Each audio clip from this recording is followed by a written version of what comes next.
we will open some more business avenues in Vijayadur area also.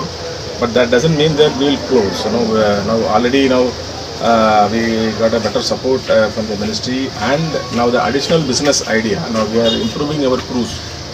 Additional cruise berth, we are improving around 34 crores. We are investing in the cruise berth improvements, and additional one more cruise berth will be constructed in the next 3 to 4 years. For that, a master plan has been done, and we will have a separate facility for a domestic cruise and separate facilities for international cruise.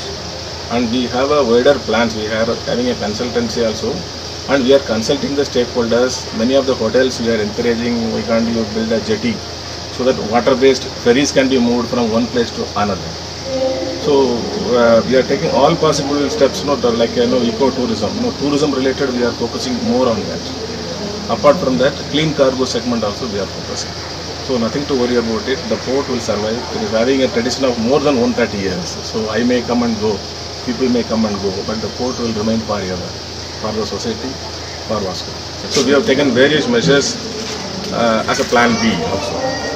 Even though I know it may take some more time, but despite that we have taken a lot of steps. And Pollution Control Board decision a few days back to renew the consent to operate. It's a good news for us. And again, I wanted to reiterate that the dust level, it has to be within the limit. That's what now I told our officers also. We should not be any complacency feeling.